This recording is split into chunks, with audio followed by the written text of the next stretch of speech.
Welcome to Kaplan Professional's Monthly Economic Update. I'm Michael Pollock, and today we're speaking with Chief Economist at St George Bank, Hans Kunnen. Thanks for joining us today, Hans. It's a pleasure to be here.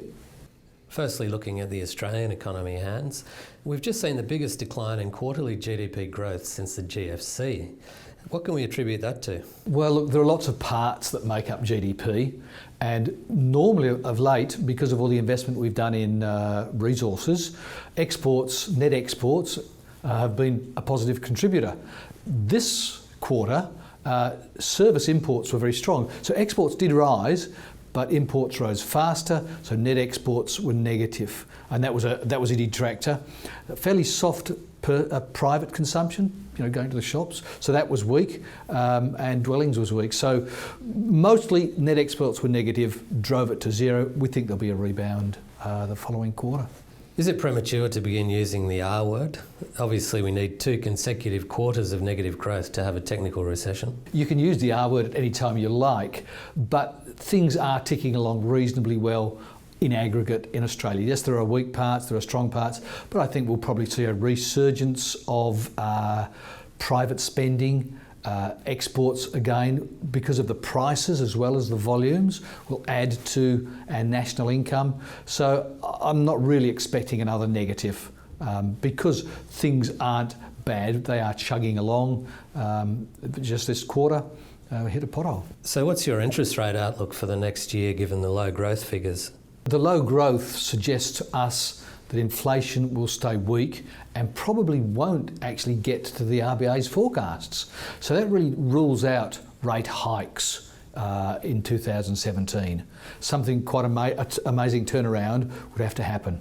So they're most likely to stay as they are, with the risk of further downside. We're not absolutely convinced that rate cutting has finished for this cycle because of the weakness in inflation and economic growth. Looking at the US, there have been mixed forecasts for the economy in 2017, largely due to the technical difficulty in predicting the policies of a Trump administration and the extent of its protectionist stance. What's your outlook? The US economy has been growing strongly. Job unemployment is now down at 4.6%. We're seeing almost 150, 200,000 jobs created. There is strength in the US economy, but the uncertainties lie around the US dollar is rising.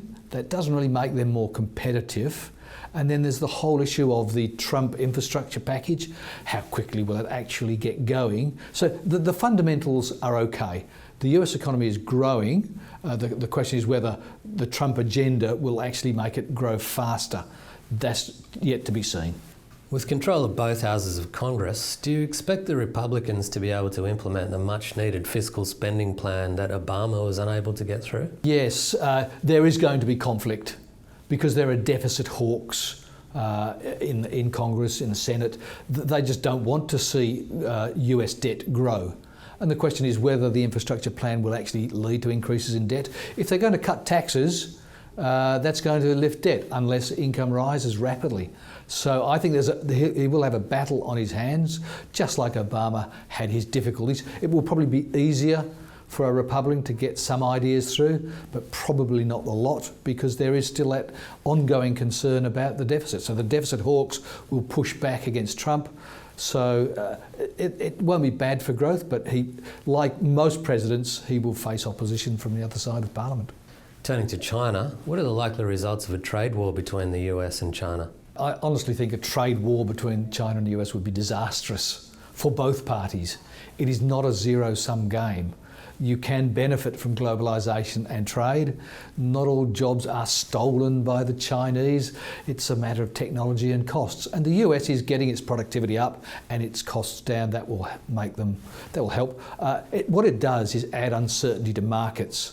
And that will be bad for share markets, which will be bad for wealth effects. So we'll be a bit miserable if things turn for the worse, and that's not good for economic growth and raising everybody's living standards. Would you expect China to pull the lever on fiscal spending in the event of a slowdown, potentially benefiting Australia? The Chinese do worry about their pace of economic growth. Weak economic growth leads to unemployment in China. That is unacceptable to a communist, in inverted commas, government. They're in power because they help the people. So yes, I think they would go to great lengths to keep the economy stimulated, and that then feeds through to commodities and benefiting Australia. So I think the China story is good anyway, but they will boost it if they need to, and that would also be positive for Australia. And finally to Europe, what impact do you expect Brexit to actually have on the region? Again, it adds to uncertainty.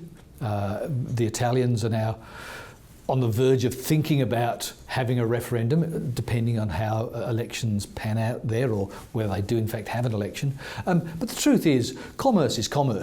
The Brits will want to buy German cars and machinery, and vice versa.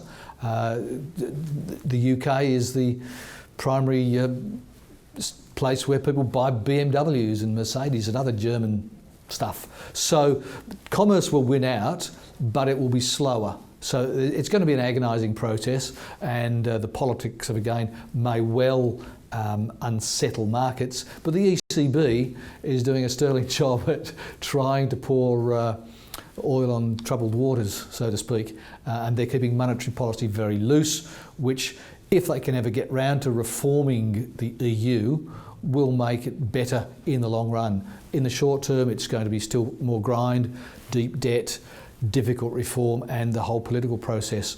So, I don't think it'll be shooting out the lights in Europe in 2017, just as typical grinding progress to try and reform what has become an economy where regulation seems to hold things back.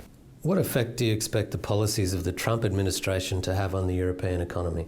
If Mr. Trump decides to downplay China, then they'll be buying elsewhere. It has the potential to see further imports from Europe, or exports go from Europe to the United States if they're not so keen on importing from China. It's hard to say because we simply don't know exactly what he'll do.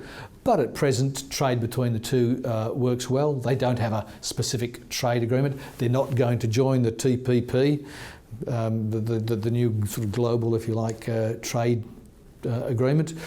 So it'll be okay as it was before then, which is case by case. So I just don't think it'll ruin trade. Will it help Europe to have a strong America? Yes, it will, because Americans, if they are getting richer, will buy European product. Thanks for your time today, Hans.